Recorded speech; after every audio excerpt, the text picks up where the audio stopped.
तो सर एक बड़ी ना सीरियस नोट पे एक चीज बोलना चाहूंगा कि वायर्ड नेटवर्क मार्केटिंग के ऊपर मैं थोड़ा बोलना चाहता हूँ सर। कई बार लोग पूछते हैं कि ठीक है, जैसे मैं भी बात करता हूँ अभी हमारे चैनल को भी, ठीक है सर हम एजुकेट हो गए, डायरेक्ट सेलिंग क्या होती है हमें समझ में आ गया, डायरेक्ट सेलिंग बदनाम क्यों हुई हमें ये भी समझ में आ गया, क्योंकि उस पर भी हमारी वीडियो है कि बदनाम के पीछे प्रैक्टिकल रीजन क्या है, कहते हैं बट हम क्यों करें। तो इसके ऊपर सर चार ही चीज बोलना चाहूंगा कि इंडिया के अंदर सर इस समय मेनली 4 प्रोफेशन के अंदर लोग सबसे ज्यादा काम करते हैं। राइट। मैन्युफैक्चरिंग, सर्विस, राइट, फिर आपका आ जाता है एग्रीकल्चर, फिर आपका डिफेंस के लिए भी बड़ा एक क्रेज है, डिफेंस में भी हमारा बहुत बड़ा वो है, डिफेंस फोर्सेस में सारी इंक्लूड कर लेता हूँ।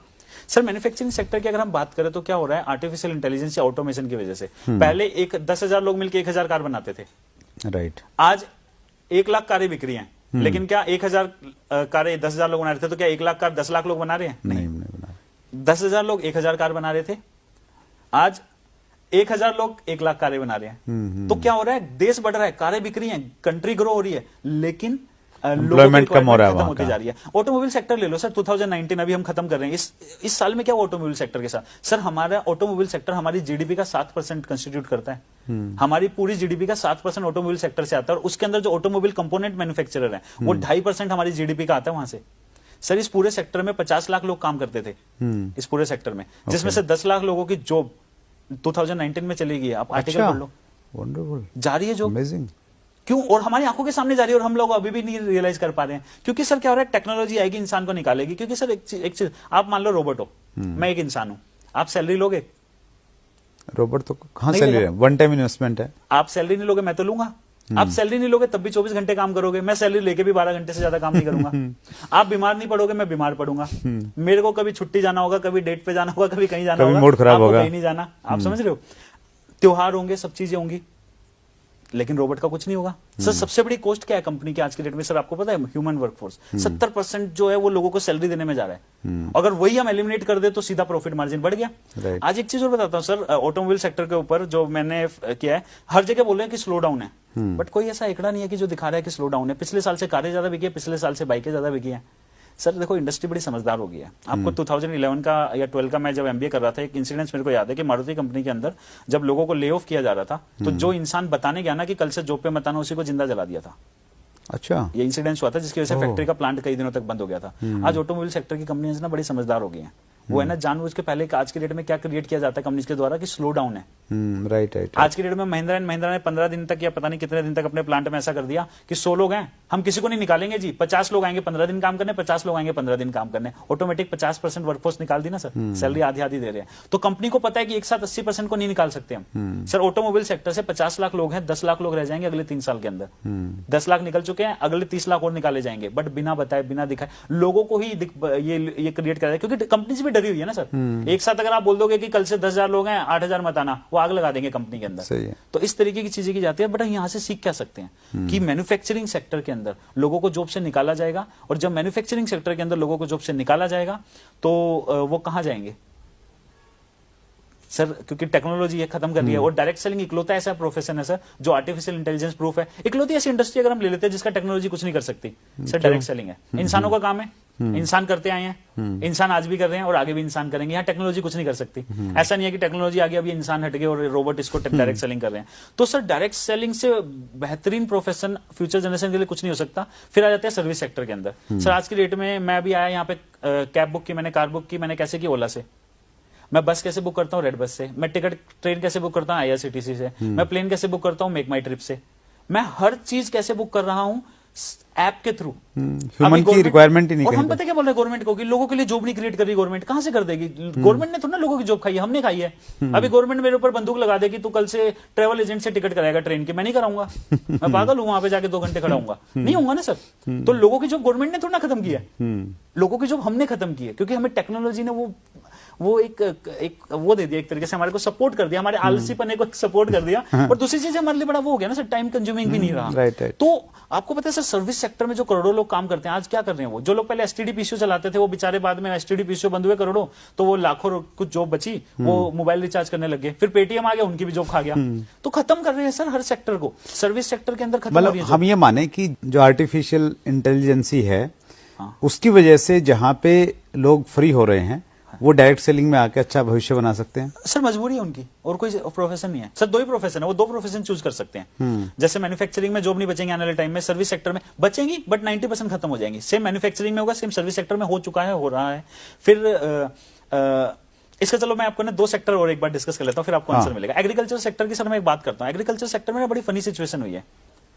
150 साल पहले चले जाएं, आज से 150 साल पहले। सर 150 साल पहले जैसे कि ये टेबल है पूरा का पूरा, इतनी ही जमीन अमेरिका में भी होती थी एक इंसान के पास, और इतनी ही जमीन यूएसए में भी होती, मतलब इंडिया में भी होती थी। राइट। $1 1 रुपए के बराबर था, याद होगा हमको। राइट। इतनी ही जमीन, इतने ही रिसोर्स इंडियन के पास भी है, इतने ही रिसोर्स एक अमेरिकन के पास भी है। अब हमारे यहाँ पे क्या हो रहा है, लेकिन खेती कैसे होती है? हाथों से। अब हाथों से खेती हो रही है, बैल से खेती हो रही है, तो क्या कर रहे हैं हमारे पड़पड़ दादा जो थे, वो पूरे साल लगे हुए बेचारे, इतनी जमीन पे खेती कर पा रहे हैं, और इतनी सारी जमीन उनकी खराब हो जा रही है। और आपने देखा होगा सर 30-40 साल पहले एक दारू की बोतल देके खेत नाम कर देते थे लोग। हाँ, कोई कीमत नहीं थी सर। नहीं थी, सही कह रहे हैं। जमीन की कोई कीमत नहीं थी। अब पड़पड़ ज्यादा जो हमारे थे उनको टेंशन कि भाई पूरे साल लगा रहता हूँ, इतनी जमीन पे खेती कर पाता हूँ, बाकी सारी की सारी जमीन तो मेरे यूज में आई नहीं रही। सेम चीज अमेरिका में भी थी, वहां के भी पड़ जो दादा थे वो भी टेंशन में कि यार पूरी नहीं आ रही। बट हमारे दादा ने इसका क्या सोल्यूशन निकाला, नहीं हो पा रहा ना, जितने हाथ उतना बढ़िया, इंटू 10 इंटू 6। उन्होंने 10 बच्चे किए, उन्होंने 6 बच्चे करे। ये अब कितने हो गए, 100 बच्चे हो गए। अब ये पूरी जमीन पे बिखरे हुए हैं, पॉपुलेशन पूरी जमीन पे बिखरी हुई है। अब पूरी की पूरी एरिया को ना लोग कवर कर सकते हैं, इतनी पॉपुलेशन होगी हमारी। बट अमेरिका वाले जो पड़ दादा थे, उन्होंने बोला ये तो बड़ी टेंशन वाली चीज है, बच्चे इतने करने, उनको संभालना, ये ज्यादा टेंशन है। उन्होंने क्या किया, ट्रैक्टर बना दिया। अब ट्रैक्टर की जब उन्होंने इन्वेंशन की, आपको पता बाहर तो जल्दी आ गया था, बाहर तो 100 साल पहले आ गया था, इंडिया में आया ना अभी 30-35 साल पहले। अब बाहर जब 100 साल पहले, अब देखो उसका फायदा क्या हुआ, उन्होंने टेक्नोलॉजी में दिमाग लगाया, तो रिसोर्स जितने थे नेक्स्ट जनरेशन को उतने ही पास हो गए, हर किसी के पास एक्सेस में रहा। हम क्या बोलते हैं, कनाडा में यूएस में ना लोगों के पास ज्यादा रिसोर्स है, नहीं, हमारे पास भी उतने थे, हमने ही उसको एक्सप्लॉइट किया, क्योंकि हमने रिसोर्स के पीछे, टेक्नोलॉजी के पीछे ना भाग के हमने पॉपुलेशन के पीछे भागे, जितने हाथ, दिमाग नहीं लगाया हम लोगों ने। अब इसका डिसएडवांटेज क्या होता है ना सर टेक्नोलॉजी के साथ, कि एक जगह पे डेवलप होती है, दूसरी जगह पहुंची जाती है। वहां 100 साल पहले आई थी, हमारे यहाँ 30-35 साल पहले आ गई। अब इसका देखो सर, वहां 100 साल पहले आई, हमारे यहाँ 30-35 साल पहले आ गई, लेकिन आ तो गई, आते ही क्या हुआ, 90% लोगों की जरूरत खत्म हो गई, क्योंकि अब वापस क्या हो गया कि वो 1 से 100 हो गए थे, अब वापस 1 की जरूरत है, या मैक्सिमम 10 की जरूरत है, ट्रैक्टर आते ही। अब 90% लोग 90% टाइम फ्री बैठे हैं। अगर मैं अपने गाँव की बात करूँ सर, भिवानी के पास, भिवानी खेड़ा के पास मेरा गाँव है, नाम नहीं बताऊंगा लोग बोलेंगे हमें फ्री बोल रहा है। 90% लोग 90% टाइम फ्री बैठे हैं, कोई काम नहीं है उनके पास, ना कोई जनरेट हो सकता, बट उनको खाना भी खाना है, उनको सब कुछ सारे रिसोर्स चाहिए गवर्नमेंट से। तो सर इन लोगों के लिए कोई जॉब क्रिएट नहीं हो सकती, क्योंकि टेक्नोलॉजी आज गवर्नमेंट के सामने प्रॉब्लम क्या है कि जो ऑलरेडी जॉब कर रहे हैं उनकी बचा ले हम जॉब। आप देख रहे हो बीएसएनएल में क्या हो रहा है, एमटीएनएल में क्या हो रहा है, लोगों की जॉब से निकाला, जिनकी लगी हुई है उनको तो हम बचा नहीं पा रहे, नए लोगों के लिए कहां से जॉब क्रिएट करेंगे। अब मोदी जी सपोर्टर तो नहीं है, मोदी जी को डिफेंस कर रहे हैं आपकी? नहीं सर, डिफेंस की बात नहीं है सर। मोदी जी ने जॉब नहीं खाई है, टेक्नोलॉजी ने खाई है सर। एक्चुअली रियलिटी तो यही है कि टेक्नोलॉजी ने खाई है, बट इसका मतलब ये नहीं है कि मैं किसी भी पॉलिटिकल पार्टी को सपोर्ट कर रहा हूं, बट प्रैक्टिकली अगर हम आंखें खोल के देखें तो हम देख सकते हैं कि हमारे साथ हुआ क्या है। हम एक ओवर पॉपुलेटेड कंट्री है सर। सर एक डाटा है कि आज हमारे देश की 90% पॉपुलेशन मर जाए ना, तो हमारी जो जीडीपी की ग्रोथ है वो 2 टाइम बढ़ जाएगी। बट 90% किसको मार दें, किसको मार दें, नहीं मार सकते ना, ये चीज प्रैक्टिकली पॉसिबल नहीं है। तो 90% लोगों के लिए तो कोई काम ही नहीं है, ना होना है, और धीरे धीरे गवर्नमेंट के ऊपर प्रेशर बढ़ता जा रहा है सर। 3% से कम लोग हैं जो आईटीआर भर रहे हैं, तो कितने लोगों का प्रेशर गवर्नमेंट के ऊपर आ रहा है। तो मैन्युफैक्चरिंग में जॉब खत्म हो रही है, सर्विस में जॉब खत्म हो रही है, एग्रीकल्चर में जरूरत नहीं रही है अब 90% लोगों की। और लास्ट हमारा डिफेंस सेक्टर आया था, डिफेंस के ऊपर मैंने एक वीडियो बनाई थी कि डिफेंस से लोगों को निकाला जाएगा। लोगों ने बड़ा बोला कभी नहीं निकाला जाएगा, डिफेंस की तो सरकारी जॉब होती है सर। उसके 20-22 दिन के बाद एक आर्टिकल आ गया था 1,35,000 लोगों को निकालेंगे। प्रैक्टिकल यही है सर। आपको पता आज हमारे यहाँ की आर्मी को अगर 80% हम खत्म कम कर दे, 80% अगर हमारी आर्मी निकाल दे हम, तो हमारे पास इतना पैसा बच जाएगा कि हमारी 20% आर्मी को हम वो रिसोर्सेज दे सकते हैं कि वो दुनिया की सबसे सुपर मतलब एक तरीके से मतलब आर्मी बन जाएगी, मतलब सबसे ज्यादा बेहतरीन एडवांस लेवल के उनके पास वेपन्स होंगे। बट ये हम नहीं कर सकते, क्योंकि 80 को निकालेंगे तो जिन्होंने वहां बंदूक कर रखी है वो यहां कर लेंगे कैसे निकाले, तो हम फंसे हुए हैं। तो इसलिए हम क्या कर रहे हैं, धीरे धीरे करके निकाल रहे हैं। और आर्मी ने बोला 1,35,000 को निकाल रही है, धीरे धीरे करके उनको निकालना पड़ेगा। 80% लोगों को आर्मी से भी निकालना पड़ेगा सर, क्योंकि इंसान है ना, मर जाता है। और ये सारी की सारी जो सारी के सारे जो क्षेत्र हैं ये डायरेक्ट सेलिंग की तरफ आ सकते हैं, आना ही पड़ेगा। कोई और सेक्टर नहीं है ना, मैन्युफैक्चरिंग, सर्विस, एग्रीकल्चर और ये आपका डिफेंस या कोई भी आप सेक्टर ले लो, हर जगह टेक्नोलॉजी लोगों को निकाल रही है। इकलौता ऐसा सेक्टर है जो बाहें फैला के खड़ा है। किसी भी सेक्टर के हो आप,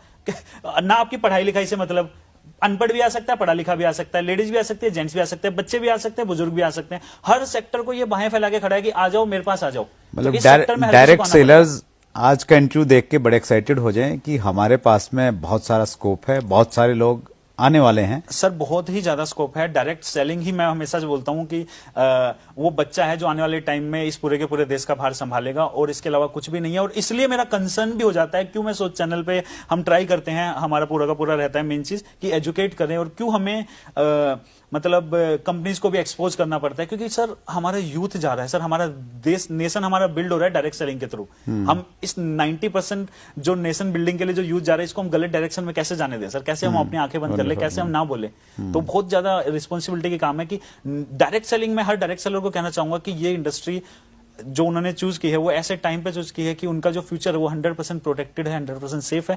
हर किसी को, आज आप लोग चॉइस के साथ आए हो, जो नहीं आ रहे उनको मजबूरी में आना पड़ेगा, बट आना हर किसी को पड़ेगा सर, इसके अलावा और कोई रास्ता नहीं बचेगा। इसलिए हर किसी को डायरेक्ट सेलिंग करनी चाहिए और एजुकेट होकर करनी चाहिए, सबसे इंपॉर्टेंट चीज। आपने बहुत विस्तार से बताया सर, और ये जो लॉजिक्स आपने दिए इसको कोई झुठला नहीं सकता, बहुत डिटेल आपने जानकारी दी, और इसी प्रकार से आप एजुकेट करते रहिए अपने चैनल के माध्यम से। आज आपने समय निकाला सर, हमारे व्यूअर्स की तरफ से बहुत बहुत आभार। Thank you very much. Thank you sir.